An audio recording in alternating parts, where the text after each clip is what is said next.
Abre tua Bíblia lá, no livro de Apocalipse, capítulo 21. Senta na tua cadeira e diz aleluia. Abriu Apocalipse 21?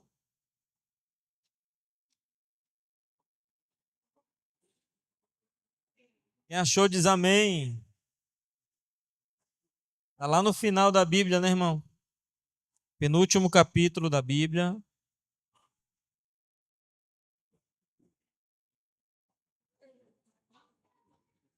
Verso 1.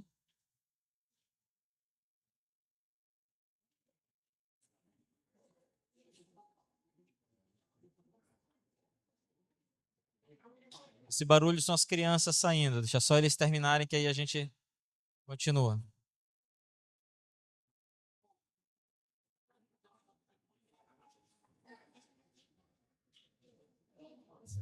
Tem a criança quebrantada ali, glória a Deus, né?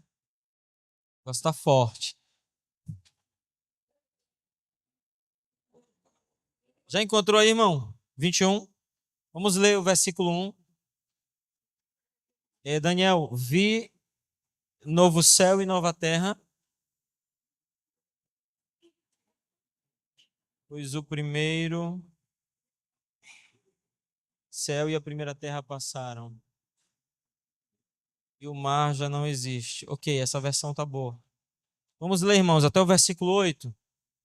Vi novo céu e nova terra, pois o primeiro céu e a primeira terra passaram, e o mar já não existe. Próximo. Pode ir passando, tá? Assim, à medida que eu for lendo. Vi também a cidade santa, a Nova Jerusalém, que descia do céu, da parte de Deus, ataviada como noiva, adornada para o seu esposo. Então ouvi grande voz vinda do trono, dizendo: Eis o tabernáculo de Deus com os homens, Deus habitará com eles, eles serão povos de Deus, e Deus mesmo estará com eles. E lhes enxugará dos olhos toda lágrima, e a morte já não existirá, já não haverá luto, nem pranto, nem dor, porque as primeiras coisas passaram. E aquele que está sentado no trono disse: Eis que faço novas todas as coisas, e acrescentou: Escreve, pois, essas palavras, porque essas palavras são fiéis e verdadeiras. Disse-me ainda: Tudo está feito. Eu sou o Alfa e o Ômega, o princípio e o fim. Eu, a quem tem sede, darei de graça da fonte da água da vida.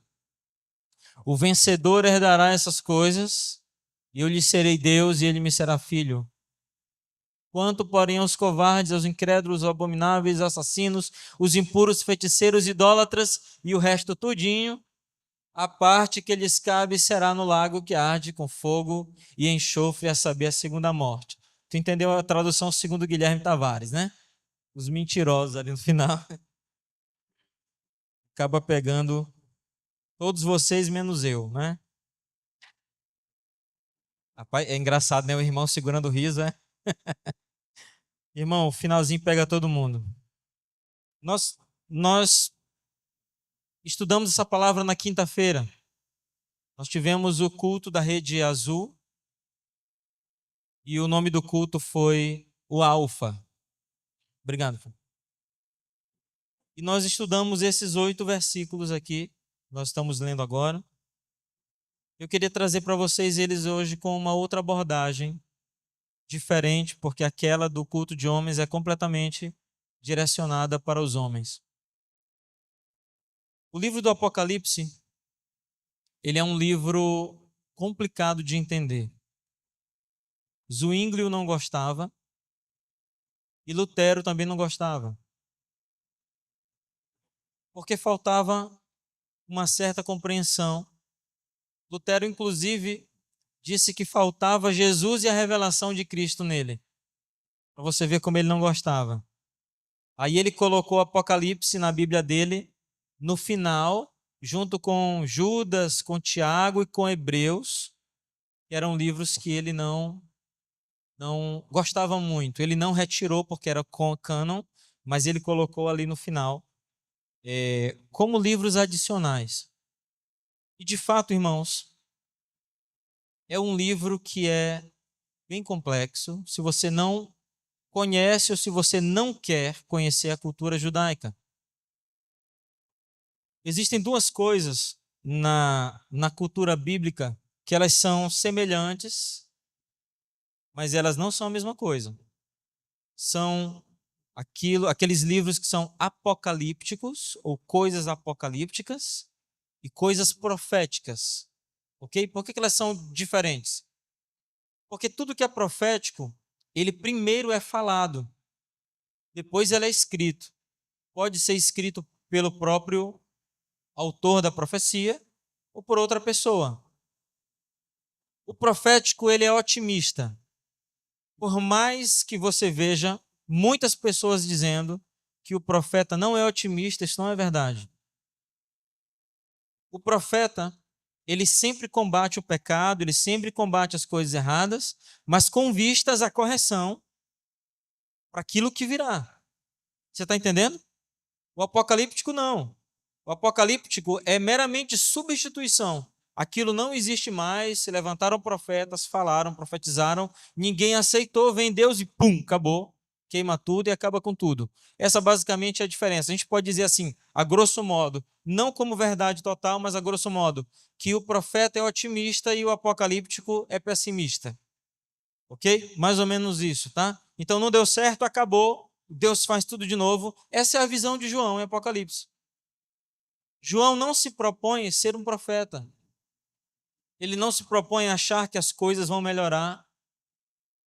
Ele não acha que tudo vai ficar mais legal e tudo vai ficar cada vez melhor e a igreja vai avançar e aí ela gloriosamente domina tudo. Não. O contexto de João é diferente. Começa com Jesus falando às igrejas e aí a coisa vai ficando cada vez pior e começam a aparecer pragas, desgraças e coisas, objetos, enfim, muita figura tem no livro e termina com acabando tudo, novos céus e nova terra. A mensagem de João para nós essa noite é: não se apegue muito às coisas da terra, porque tudo isso aqui vai ser derretido. A mensagem de João em Apocalipse é: se apegue às coisas espirituais, porque elas são eternas. Elas duram para sempre, amém? Quando eu penso em algo eterno, eu me lembro imediatamente de Melquisedeque. O que a Bíblia diz sobre Melquisedeque? Que é um sacerdócio eterno. Não é isso? É um sacerdócio eterno. Diz que Melquisedeque não tem linhagem, não teve nascimento, não teve fim de dias. E o sacerdócio dele é um sacerdócio eterno. E nós cremos que o sacerdócio de Melquisedeque era o sacerdócio de Cristo. Algumas pessoas acreditam que Melquisedeque era Jesus, outros acreditam que Melquisedeque não era Jesus, mas que era um sacerdote, como Sem, por exemplo, Sem, filho de Noé. Eu não quero me ater a essa questão aqui agora, para a gente falar sobre isso, porque a gente vai levar muito tempo falando sobre isso. A noite não é para isso. Essa noite não é para isso. Mas o fato é que o sacerdócio de Melquisedeque, ele é eterno. Ele é um sacerdócio espiritual e ele é um sacerdócio simbólico. Estou falando do sacerdócio e não de Melquisedeque. Você está entendendo? Eu vou te dar exemplos de sacerdócio de Melquisedeque na terra. O de Jesus, óbvio, biblicamente, ele era um sacerdócio de Melquisedeque. Ok? Era um sacerdócio da linhagem de Melquisedeque, como está escrito. Mas o sacerdócio de Sete também era. Lá em Gênesis capítulo 4. O sacerdócio de Enoque também era um sacerdócio conforme o de Melquisedeque. Embora Enoque não fosse perfeito, mas o sacerdócio dele era. Você está entendendo? O sacerdócio de Abraão era um sacerdócio tipo Melquisedeque. A gente não pode afirmar totalmente que sim, porque Sem ainda estava vivo e ele era sem filho de Noé, e ele era um sacerdote conforme Melquisedeque. O que eu quero dizer com isso, irmãos, é que nós podemos ter um sacerdócio conforme de Melquisedeque, um sacerdócio perfeito, mesmo não sendo perfeitos. Essa é uma chave muito importante para a gente, porque às vezes a gente pensa que, como pecadores, a gente não pode ter um sacerdócio perfeito, mas a gente pode. É por isso que nós podemos perseguir e tentar ser santos como Jesus, imitadores de Jesus, buscar a perfeição. Tem alguém aqui buscando a perfeição? Irmão, tu tem que tentar isso, não pode desistir só porque tu é pecador, não. Não é só porque está escrito lá, e todos os mentirosos, tá? E aí bota todo mundo no mesmo. Não, irmão. Você pode tentar, e isso faz parte de dizer que você é santo, é você tentar ter um sacerdócio perfeito. Quando você não tem tempo e você tenta orar. Quando você não tem mecanismos, digamos assim, teológicos, mas você vai lá e estuda a palavra de Deus, apesar de tudo. Quando tudo é contra a tua vida, o teu dia a dia, a tua saúde, mesmo assim você se mantém um cristão firme, um cristão que não olha para as adversidades, para os problemas. Isso é uma tentativa de um sacerdócio conforme de Melquisedeque. No versículo 1 desse capítulo 21 que nós lemos, diz assim: viu um novo céu e nova terra, pois o primeiro céu e a primeira terra passaram, e o mar já não existe. Esse primeiro versículo, irmãos, ele está querendo dizer que tudo isso aqui vai terminar e vai haver novos céus e nova terra. Tudo novo. Nós não vamos mais viver nesse lugar, ok? Vai ser tudo renovado, tudo novo, vai ser tudo queimado. E o Senhor vai fazer novos céus e nova terra. Tudo novo para a gente. Mas no final do versículo diz assim: e o mar já não existe. O mar, para aquela época de João, quando ele estava, você lembra que ele estava na ilha de Patmos, ele não estava escrevendo no apartamento, ele não estava em casa, não estava no casa de ninguém, ele estava preso na ilha de Patmos, bem longe daquilo tudo que ele sonhava. E aí ele escreveu aquilo ali, ele foi inspirado por aquilo. E o mar já não existirá. O mar era tudo que é hostil ou tudo que se fazia ter medo. Então, os navegantes, os navegadores daquela época, eles não iam para muito longe da costa. Eles navegavam nas proximidades, ok? Claro, a gente tinha exceções de navegadores históricos, né? Mas as pessoas da época de João não tinham o costume de atravessar o oceano para ir para outro continente. Então o mar era alguma coisa que expressava medo. O que quer dizer esse versículo 1? Que também não existirá mais medo. E o medo, irmãos, é uma coisa que nos faz ser seres humanos. Nós adquirimos, a gente diz que o medo ele é um mal adquirido. Criança quando nasce não tem medo.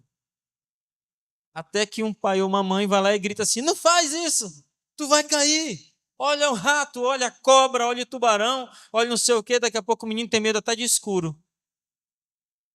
Porque o pai começou, a mãe começou a ensinar a ter medo de tudo, daqui a pouco não tem mais nada, e ele tem medo porque não tem mais nada. E ele adquire aquele medo, tal, irmãos, e isso trava. O medo ele é contrário à fé. O que é que eu disse? O medo não te deixa ter fé e nem exercer a fé. Ter fé não, porque não ter fé é antibíblico, né? A Bíblia diz que todos nós temos uma porção de fé.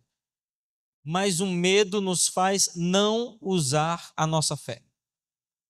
Se alguma coisa te acontece e você tem medo, por exemplo, uma doença grave, que muitas pessoas têm medo, como câncer, por exemplo. Quando você olha pro câncer, você tem está de frente com aquele diagnóstico, você tem medo, você trava. E aí, às vezes, é preciso que outras pessoas orem por você, porque você não consegue mais orar por medo, aquilo te trava. Porque é uma grande hostilidade, irmão, isso não existirá mais no novo céu e nova terra. Mas você pode começar a experimentar isso agora. O antídoto do medo é a fé. Ok? No versículo seguinte diz: vi também a cidade santa, Nova Jerusalém, que desceu do céu, da parte de Deus, ataviada como noiva adornada para o seu esposo. Isso aqui, embora seja uma esperança, você vai encontrar isso em Ezequiel, em Isaías, você vai encontrar em livros apócrifos. Sempre que é um livro apocalíptico, a visão daquele judeu que escreveu aquele livro é que haverá uma nova Jerusalém. Ou seja, é a esperança deles morarem no mesmo lugar, ou no lugar como o seu, mas no futuro, no local, no mesmo lugar, só que restaurado. E aí eu me fiz algumas perguntas hoje. Eu perguntei, por que as pessoas não mudam de lugar? Né, você tem, por exemplo, tem um bairro que tem desabamento todo ano tem desabamento quando chove. Por que ainda tem gente morando lá? Você já perguntou isso aí? Aqui, quando não tinha asfalto, quando não tinha saneamento ali embaixo, todo ano tinha inundação porque as pessoas moravam numa bacia. É a bacia do rio. Então, o que acontece na bacia? Ela é num vale. Então, toda a água da chuva desce para aquele lugar e inunda, e as pessoas moravam dentro daquilo. Eu fico perguntando por que as pessoas não se mudam daquele lugar. Eu acho que não é por causa de dinheiro, porque se é uma invasão, você pode invadir qualquer outro lugar que não seja uma bacia. Muitos outros lugares que se pode invadir, quer dizer, lugar nenhum se pode invadir, né? Mas muitos outros lugares disponíveis para invasão não são bacias, né? Estão desocupados, alguma coisa assim. Estou dando motivo para o MST, né? Falando essa coisa. Mas por que as pessoas não mudam apesar disso tudo? Por que as pessoas moram perto de vulcões? Lá na Finlândia, no México, alguns lugares do mundo que tem vulcões. Por que as pessoas não se mudam? Irmãos, porque as nossas raízes são ligadas à terra. Nós nascemos num lugar, a Bíblia diz, nós vamos voltar ao pó. Aí a gente vai e constrói cemitérios. E, irmãos, a gente cria um vínculo com a terra que é muito forte. E você tirar alguém daquela terra é coisa muito difícil de ser feita. Então a gente tem no texto a própria cultura de João dizendo que haverá uma nova Jerusalém. Só que essa ideia de uma nova Jerusalém não vem do coração dele, vem de Deus. Deus é que vai chamar aquela cidade de Jerusalém. É uma nova Jerusalém, é uma Jerusalém. Foi Deus que escolheu. E quando a escolha é de Deus, a gente não discute, a gente só vai lá e faz. Amém? Embora João tenha escrito isso, ele escreveu por inspiração. Então nunca mais deixe ninguém te dizer: Jerusalém não é mais dos judeus. Ela é dos judeus e judeus vão morar na Nova Jerusalém. Ela continua sendo dos judeus. Amém, irmãos? Amém? Nunca mais deixe ninguém te dizer: Jerusalém é dos judeus. Jerusalém é na Palestina. Jerusalém não sei o que, irmão. Não deixa isso não. Porque quando você permite que isso aconteça, as pessoas estão tirando o teu futuro bíblico. Eles estão te desautorizando a você acreditar no teu futuro. E se você não crê no futuro, você não tem mais nada. Você não tem direção para onde ir. Estava conversando com minha esposa sobre futuro, presente e passado. E nós assistimos uma pregação de um pastor, onde ele fala uma coisa que eu achei muito interessante. Ele diz assim: quando nós precisamos parar de. Vocês estão. Essa é a esquerda de vocês, né? Então a esquerda geralmente está associada àquilo que é para trás. Quando você está no passado, é uma coisa. Então, nos ensinaram a construir o nosso presente, olhando para o nosso passado, para quê? Para não errar no futuro. Não é assim que nos ensinam? Olhe, construa seu presente, olhando para o seu passado, para você não errar no futuro. Esse pastor disse assim: nós não sabemos qual é o nosso futuro, sim ou não? Sim ou não? Sim ou não? O nosso futuro não é na Nova Jerusalém, não é um futuro onde, conforme o versículo, acho que o versículo 6, deixa eu ver aqui.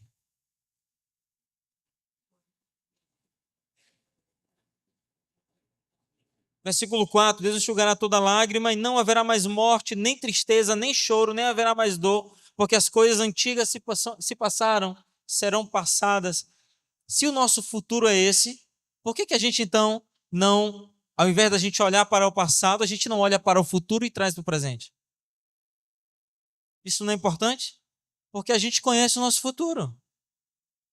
Nós somos poucas pessoas, nós fazemos parte de um grupo pequeno que conhece o futuro. Então nós conhecemos passado, presente e futuro, a gente sabe o que vai acontecer. O livro do Apocalipse, ele nos mostra tudo no futuro e a gente fica lendo. Olha, um desastre.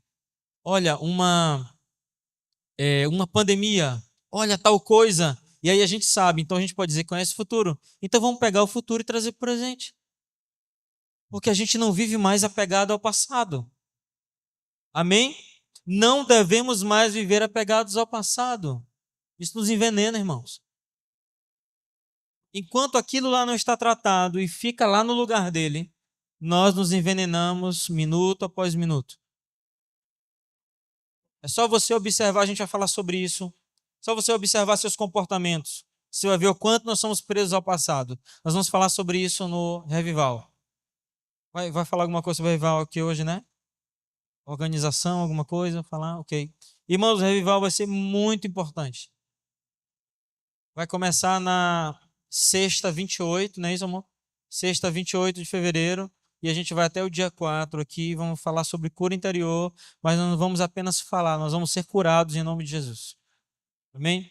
O texto continua e diz: então ouvi uma grande voz dizendo, isso aqui é muito importante, versículo 3 diz: eis o tabernáculo de Deus com os homens, capítulo 21, verso 3, Deus habitará com eles, eles serão povos de Deus e Deus mesmo estará no meio deles.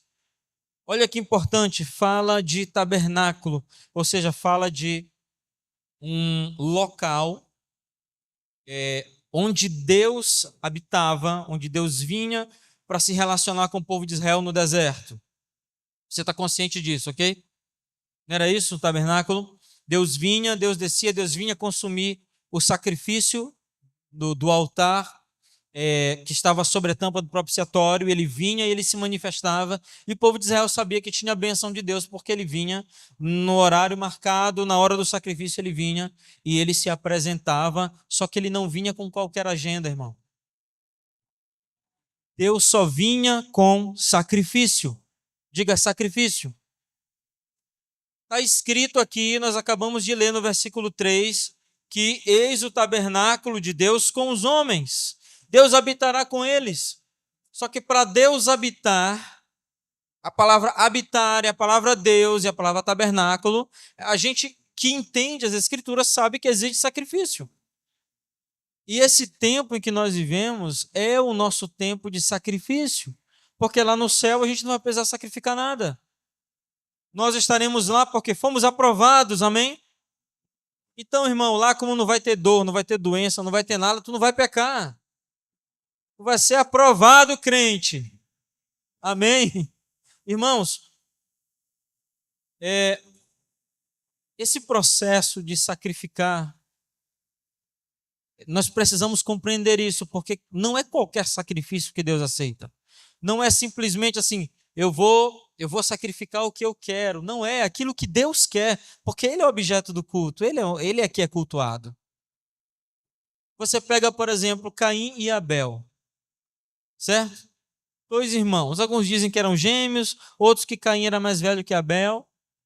Ok, mas isso não importa. O que importa é que os dois sacrificaram, mas um dos sacrifícios foi aceito e outro não. Qual que foi aceito?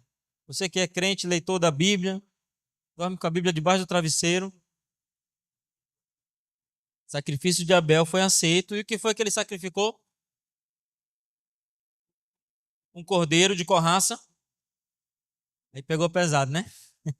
Ok, ele sacrificou um cordeiro. E Caim sacrificou o quê? Frutos da terra. Você sabe o que está escrito, né? Não vou te perguntar qual era o fruto, né? Mas frutos da terra foram sacrificados, não, foram ofertados por ele.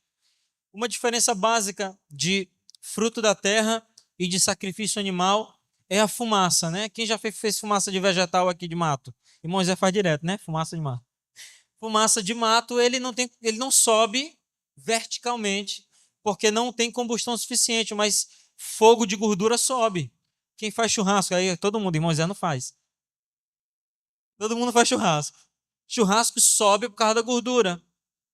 A combustão faz aquilo subir. Fisicamente, visualmente, era possível se ver de qualquer lugar qual sacrifício subia. O sacrifício do animal subia, ok. Tá, isso aí é físico, isso não tem nada a ver, não é espiritual, isso aqui. Ok, tá bom. Mas quem disse para Abel sacrificar animais? As coisas que Deus fala conosco, elas são processuais. Então você precisa pensar que Abel e Caim moravam lá no passado, viveram lá no passado, muito longe da nossa realidade, que conheciam poucas coisas de física que a gente conhece, o fogo era recente, enfim, muitas coisas eram muito recentes, e eles agiam com muita simplicidade. Então, aquilo que era de Deus, eles sabiam que se dava para cima. Então, só por aí a gente já pensa o seguinte: poxa, se um sabe que a fumaça vai subir, outro que a fumaça vai ficar no ambiente, por que o cara ofertou aquela coisa lá? Eles sabiam, então aquilo era cultural deles, já sabiam que se ofertava aquilo. Outra coisa, o sacerdócio, lembra que eu falei sacerdócio de Melquisedeque, que é um sacerdócio antigo, um sacerdócio anterior, mas um sacerdócio eterno. Deus ensinou que deveria ser sacrificado. Porque você tem que pensar o seguinte: eles não comiam animais. Então Abel não pegou de uma das suas crias do rebanho que ele comia e sacrificou. Por que eles não comiam animais? Como é que eu sei disso? Quem sabe responder? Vocês sabem, vocês não querem falar. Porque comer animal começou em Gênesis capítulo 9. Deus disse para Noé: agora você pode comer dos animais. Pode procurar lá em Gênesis 9. Guarda pronto, tem o estudo dessa noite. Todo mundo estuda à noite quando chega, né? Aleluia. Gênesis 9. A partir dali se começou a comer animais. Ok. A gente está falando de Gênesis 4, o sacrifício de Abim, Cael, Caim e Abel. Ok? Sacrifício de Caim e Abel. Eles não comiam animais. Eles criavam ovelhas para tirar a lã para fazer roupas. Eles criavam ovelhas para cultivar a terra, para manter a grama numa altura só. E eles cultivavam para usar o adubo animal para adubar a terra e não para comer. Então Deus disse para eles que eles deveriam sacrificar animais. E pronto. Irmãos, a adoração é Deus que escolhe. O sacrifício é Deus que escolhe. E sabe de uma coisa? Deus planta dentro de você qual é o sacrifício que você precisa fazer. O teu sacrifício não é o meu. O teu sacrifício é o teu. Você conhece as tuas quedas, você conhece as tuas fraquezas, você sabe naquilo que você é mais propício a cair, então não copie o sacrifício do outro, o seu é seu. Você pode dizer para o seu irmão: irmão, o meu sacrifício é meu. Então, irmão, para você poder habitar com o Senhor e Ele habitar no teu meio e poder dizer que você é do povo dele, você precisa sacrificar hoje. Amém? No verso 4, ele diz: enxugará dos olhos toda lágrima, e a morte já não existirá, e não haverá luto, nem pranto, nem dor, porque as primeiras coisas passaram.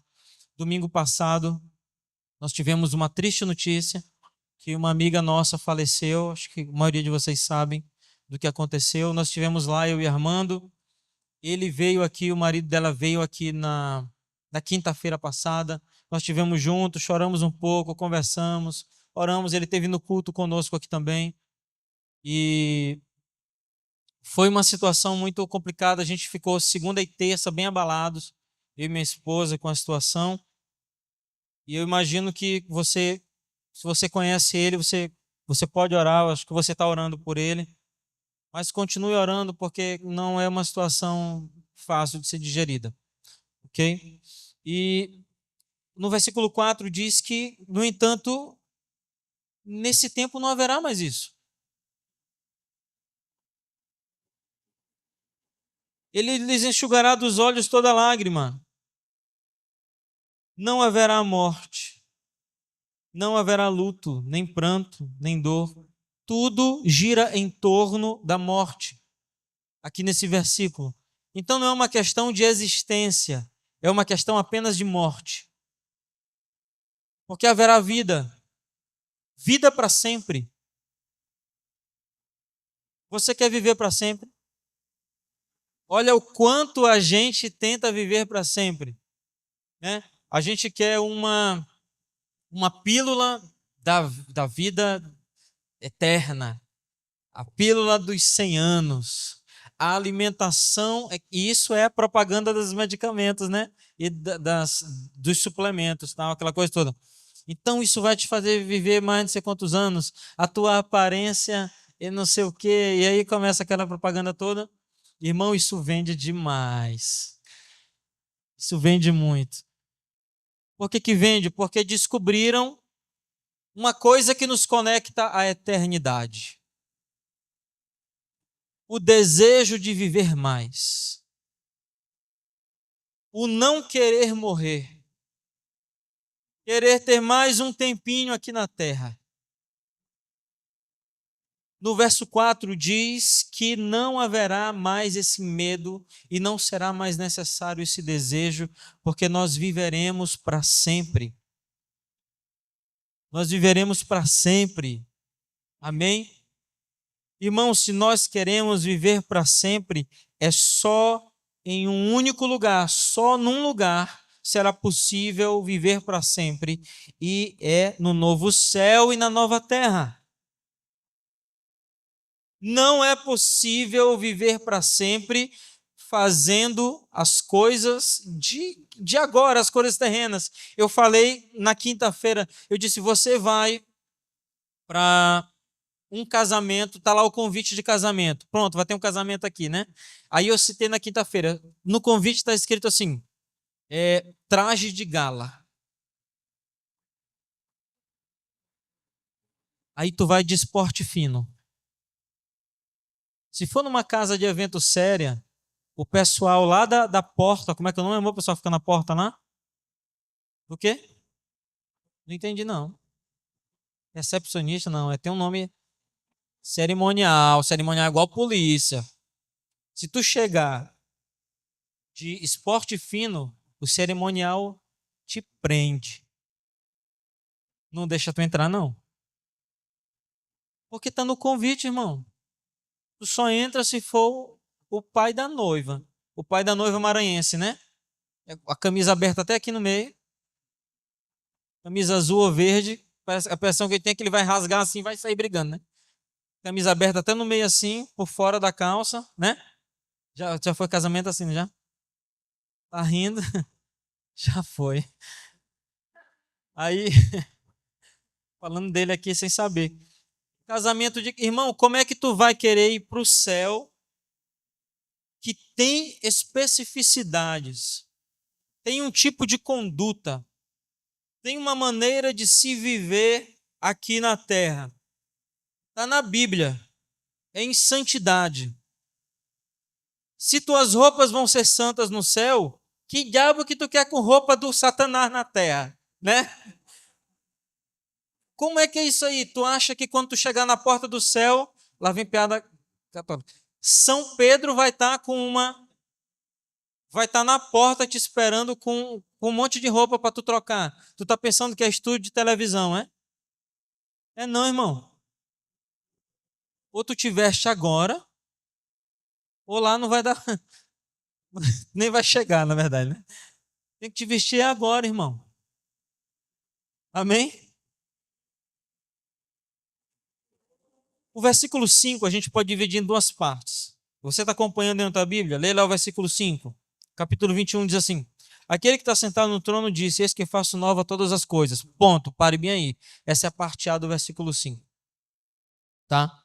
Então ele para esse tema e aí ele continua. E acrescentou: escreve porque estas coisas são fiéis e verdadeiras. Essa é uma característica daquilo que Deus fala. Tudo que você fala, naquele ditado, né? Tudo que você fala, eu posso escrever?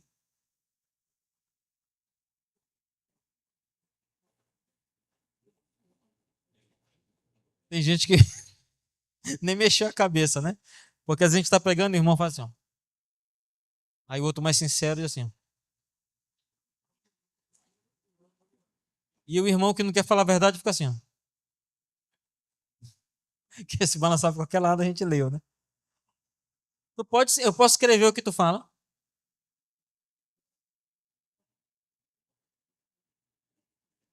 Ele disse assim: escreve, porque essas palavras são fiéis e verdadeiras.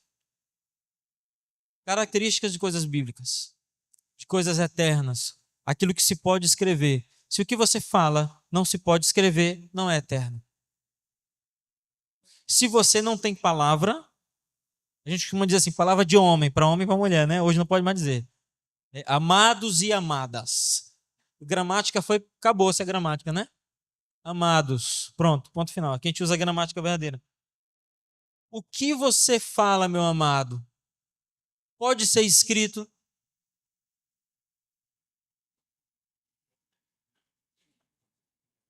Você só fala coisas fiéis e verdadeiras. Deus disse para Moisés: Moisés, coloca num livro que eu vou te dizer. Porque era o próprio Deus falando. Aqui a mesma coisa. Escreve, porque elas são fiéis e verdadeiras. E o que você escreve? Irmãos, nós fazemos parte da nossa geração. Nós não estamos vendo a nossa geração passar. Tem três coisas. Tem um ditado americano que eu não sei direito o contexto, mas eles falam que todo mundo precisa plantar uma árvore, ter um filho e escrever um livro. Eu acho interessante esse ditado deles. Você pode escrever um livro? Eu digo, você pode e você deve escrever um livro. Mas para que você possa escrever um livro, você precisa ser fiel e falar coisas verdadeiras. Porque um livro é o que eterniza o autor.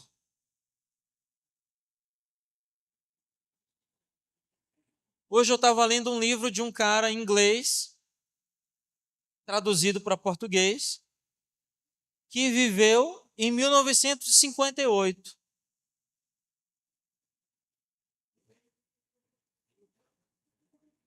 Em 1958 ele já tinha 70 anos. Então ele não está mais entre nós. Irmão, mas ele escreveu com tanta verdade que a gente lê e a gente é como se eu conhecesse ele. Apesar de nunca tê-lo visto, não sei nem como é o rosto dele. Só conheço seu nome. Mas por causa da linguagem, o livro faz isso. Diga para o teu irmão assim: você faz parte dessa geração. Escreva um livro.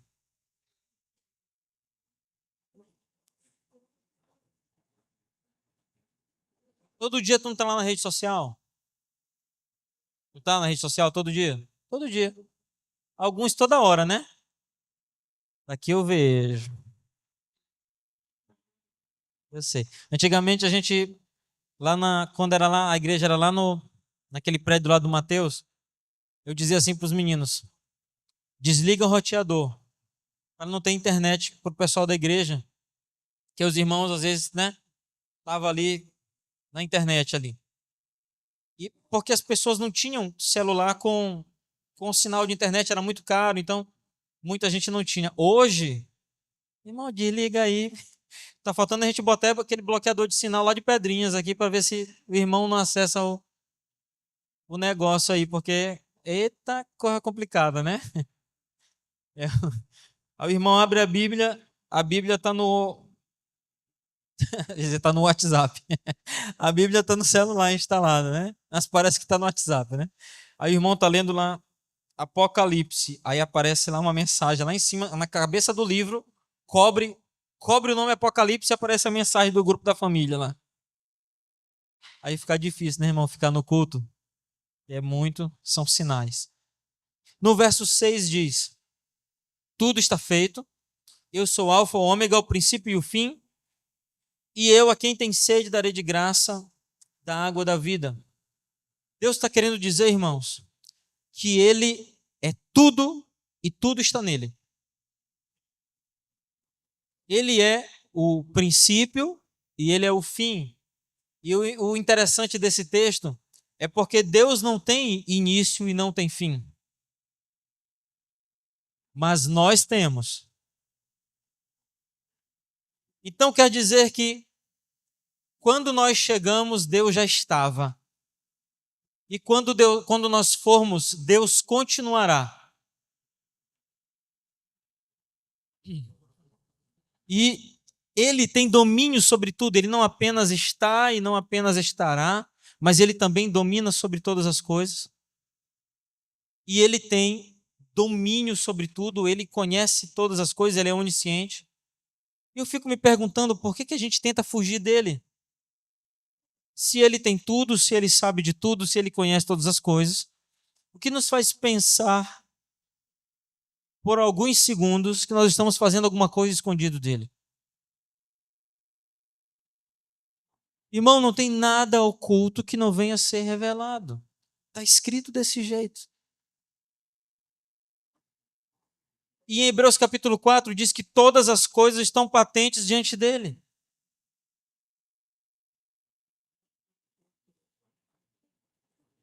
Ou seja, ele está vendo tudo, ele domina todas as coisas e ele vence qualquer coisa.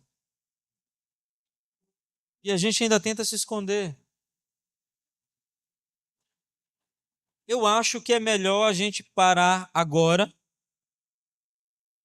e começar a fazer a vontade dele, porque a gente vai cair aos pés dele uma hora ou outra. A gente vai ter que ceder uma hora ou outra, irmãos. Essa sequência de leitura termina com o versículo 8, dizendo: quanto, porém, aos covardes, e a primeira palavra depois de covardes é aos incrédulos. Quanto, porém, aos covardes, aos incrédulos, parece que tudo se resume nessa questão: é se você crê ou se você não crê. Por que nós não cremos totalmente? Porque nós não acreditamos que de fato ele é alfa e ômega. Algumas pessoas pensam que Deus nasce quando você se converte, que a religião nasceu para os fracos, que a religião existe para pessoas que têm alguma fraqueza, alguma doença, ou está triste, ou é pobre. Deus não é religião, irmão. Na quinta-feira eu também falei uma coisa que eu gosto de falar muito. Deus não tem o controle das nossas vidas, Ele tem o domínio, Ele não tem o controle.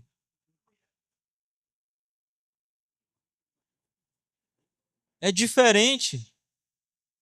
Quando alguém controla alguém, essa pessoa é parte de um jogo. É um boneco, é um brinquedo, é parte de um jogo. Mas na verdade Deus não te controla porque você não é uma marionete dele. Você não é um brinquedo, você só peca porque Deus não está no controle. Se ele tivesse o controle da tua vida, você não pecava. Porque na hora que você fosse pecar, ele ia lá e dava uma meia-lua X. Galera que joga videogame aqui, já saía do pecado. Ah, não é assim não. Quem está no controle da sua vida é você. Se fosse numa palestra do Pablo Marçal, todo mundo já estava chorando. Eu tenho o controle da minha vida. Porque é a coisa da autoajuda, né? Só que isso não é bom. Embora pareça que é coisa maravilhosa eu estar no controle, isso não é legal. Porque a gente geralmente controla para o sentido contrário. Deus está para lá e a gente fica indo para lá. Ele nos ensina e a gente vai para a direção da queda. Mas ele tem domínio. Isso é o livre-arbítrio, é o controle que você tem. Mas ele domina. Ele programou tudo.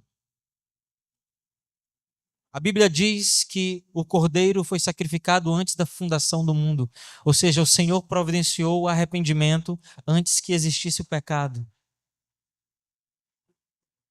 Então, quando você nasceu, você já tinha a possibilidade de arrependimento e de salvação. Principalmente nós que somos dessa geração.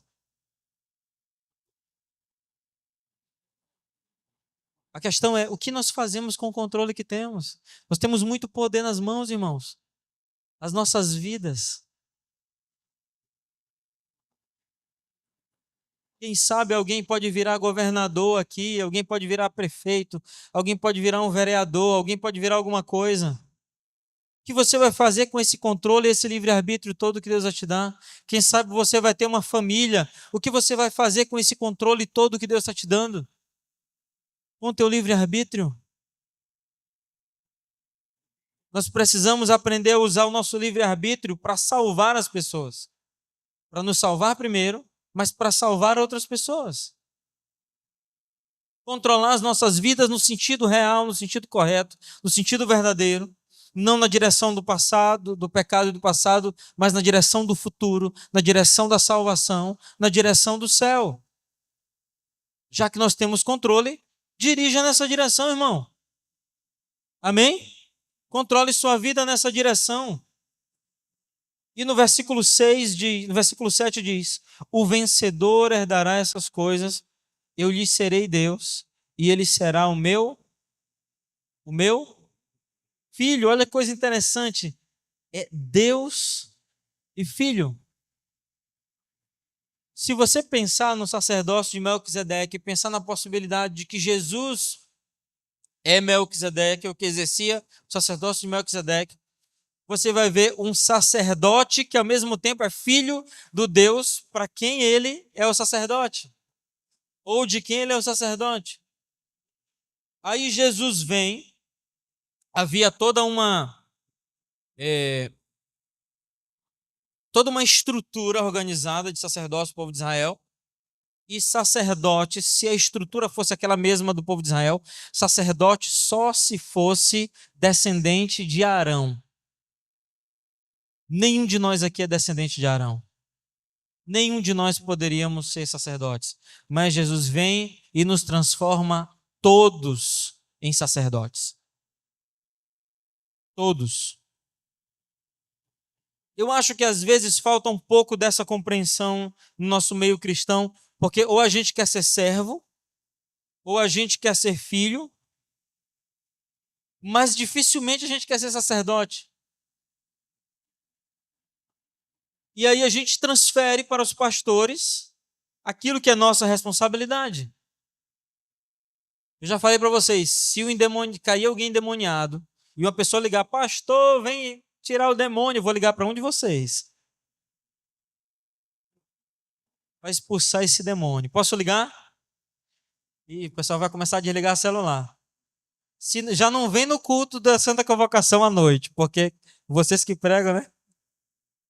Imagina se for para ligar de madrugada. Irmão, nós somos sacerdotes. Você pode dizer isso para o irmão? Você é sacerdote, eu sou sacerdote, sacerdotisa. Essa compreensão, irmão, ela é necessária. Porque isso quer dizer que todos nós aqui, nós podemos ser pastores no futuro, podemos ser missionários no futuro, se já não forem agora. Nós podemos exercer o nosso sacerdócio, o nosso ministério. Karine está lá na Alemanha exercendo o sacerdócio dela. Armando está aqui exercendo o sacerdócio dele, eu exercendo o meu, minha esposa o dela. A maioria dos homens aqui compreende o que é sacerdócio, mas acha que sacerdócio é só ser chefe de casa. E as mulheres, eu não sei se as mulheres querem ser sacerdotisas, mas irmãos, nós todos podemos ser sacerdotes. Quer dizer, nós todos temos responsabilidades espirituais.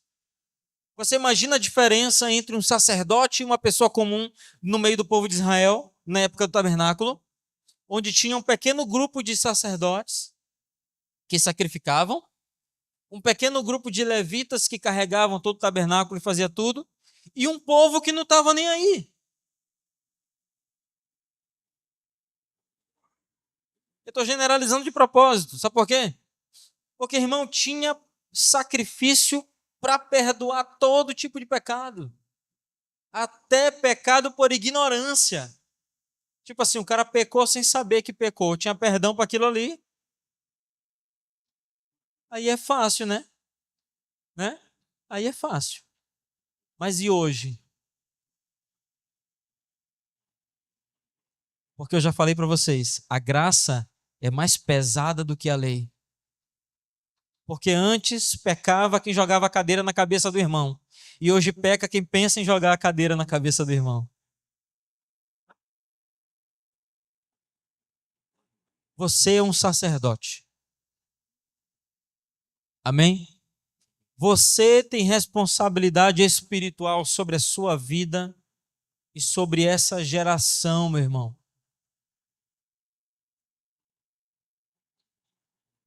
Você precisa pregar o evangelho, porque você é um sacerdote. Você precisa se santificar como os sacerdotes santificavam. Essa é nossa responsabilidade espiritual.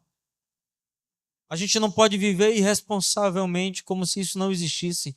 Isso existe. Só que a triste notícia vai ser dada no final. Você só vai saber se você era um sacerdote, se você vivia em santidade, se você era alguém entregue ao Senhor depois da morte. Você vai descobrir que tudo isso era verdade. Só que não vai mais ter tempo para nada. Enquanto que o Senhor está nos chamando hoje para viver essa verdade. Eu fico olhando os irmãos mais jovens aqui, né? Que estão na escola ainda, tal. Irmão, a vida de vocês é uma vida de muita responsabilidade. Vocês têm acesso a pessoas que estão em formação. A maioria dos colegas de vocês de sala de aula e tal não tem acesso a uma palavra como essa. Vocês são os pregadores da geração de vocês. Amém? Amém, os irmãozinhos? Amém? Vocês são os pregadores da geração de vocês. Daqui a 10 anos, 15 anos, 20 anos, vocês vão estar pregando aqui no meu lugar. Eu vou estar longe, ó, com a minha esposa. Vou morar em Israel. Vocês vão estar pregando aqui, ó. Qual vai ser a pregação de vocês? Vai ser uma pregação moderna ou vai ser a pregação velha? Tem que ser a pregação antiga. A pregação dos princípios. A pregação da palavra. Amém? Quero te convidar a orar. Feche teus olhos onde você está agora. Senhor, essa é a tua palavra, Jesus. Essa é a tua palavra, Senhor. O Senhor nos fala o tempo todo sobre o futuro, sobre uma nova Jerusalém, sobre uma casa para onde vamos. Mas o Senhor não tira em momento nenhum a nossa responsabilidade, Senhor, de prepararmos o caminho para chegarmos lá, Senhor. Nessa noite nós estamos diante disso, Senhor. O que temos feito para viver naquele lugar que nós estamos descobrindo? Aquele lugar do qual nós lemos. Porque isso não é apenas literatura. Essas não são palavras de um livro qualquer, Senhor. Nós sabemos que isso tudo é verdadeiro, como está escrito. É fiel e verdadeiro. Nos conscientiza nessa noite, Senhor, sobre a maneira como devemos viver hoje. Em nome de Jesus. A nossa responsabilidade sacerdotal.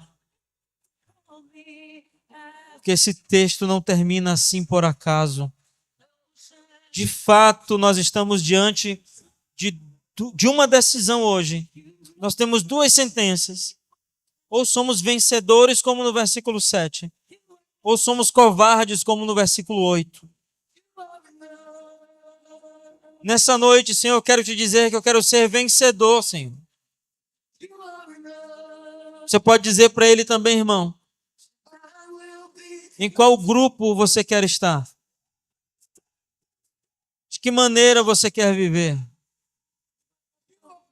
Nós queremos viver em santidade, Senhor. Eu digo porque eu conheço os meus irmãos. Nós queremos viver como sacerdotes. Queremos viver em santidade. Queremos honrar, Senhor, o teu sacrifício por nós. Em nome de Jesus, Senhor, levanta no nosso meio pastores. Levanta no nosso meio profetas. Levanta aqui, Senhor, no nosso meio, entre nós, missionários, homens e mulheres de Deus, que fazem diferença no meio da geração deles, que não se veste como o mundo, não anda como o mundo, não fala como o mundo, Senhor, mas são notadamente pessoas santas, são um refúgio no meio da sua geração, são as pessoas que podem ser procuradas quando há alguém em aflição, quando há alguém cansado do pecado. São os santos que são reconhecidos no meio dessa geração.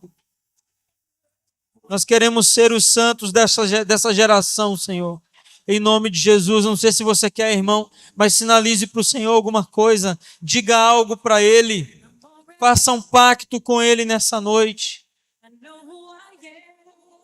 Se você tem a oportunidade todos os dias de encontrar pessoas fracas, de se encontrar com pessoas doentes, de se encontrar com pessoas necessitadas, é porque o Senhor te deu essa oportunidade, irmão. Não ache que isso é um emprego, não pense que isso é um salário no fim do mês.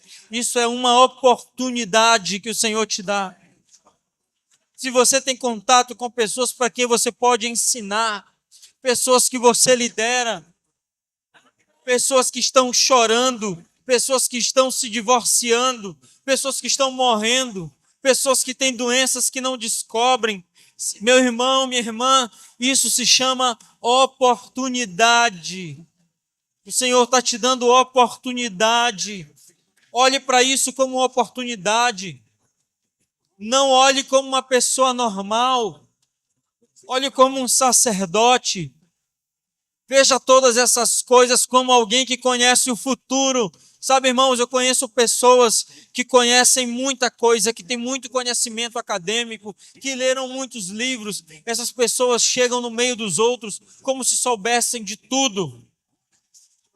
Mas no meio de qualquer problema, eles desabam de desespero, porque não tem chão. Você tem chão, você tem céu. Você conhece o futuro. Você tem um livro que fala sobre todas as coisas, se chama a Bíblia. Você tem muito mais do que qualquer pessoa que acha que tem. Então chegue amanhã no seu lugar de trabalho, no meio da sua família, no meio da sua vizinhança, com esse pensamento. Você conhece o futuro, você tem as Escrituras, você pode impor as mãos, você pode orar, você pode abençoar, você pode libertar. Foi isso que Jesus entregou para os seus discípulos. Eles se agarraram a essa palavra, eles tinham tanta certeza que eles ganharam a metade do mundo em 200 anos. O que nós não faríamos agora, que somos um grupo muito maior. O Senhor pode te usar, irmão. O Senhor pode usar essa congregação. O Senhor pode fazer uma grande obra nessa cidade a partir dessa congregação. Deixa Ele te usar. Diga alguma coisa para Ele nessa noite. Faça algum sinal para Ele. Diga eu quero. Diga usa-me. Diga alguma coisa para Ele, meu irmão. O Senhor nos dá um batismo especial nessa noite, Senhor. Nos dá um batismo especial nessa noite, Senhor, para nós fazermos coisas espirituais, Senhor. Nos dá um batismo especial nessa noite, Senhor, em nome de Jesus, para nós sermos influentes, Senhor, para nós impormos as nossas mãos e curarmos, em nome de Jesus, para nós darmos esperança a quem precisa, Senhor, em nome de Jesus, para que a experiência que o Senhor nos deu sirva para alguma coisa no meio da nossa geração, Senhor. O Senhor não nos deixa viver por qualquer motivo. O Senhor não nos deixa passar por situações por qualquer motivo, Senhor. Mas tudo tem motivo, Jesus. O Senhor quer construir dentro de nós um caráter novo. Novas criaturas, como diz a Tua palavra. Por isso, às vezes, nós passamos por dificuldades. Mas o Senhor constrói dentro de nós nessa noite um novo caráter.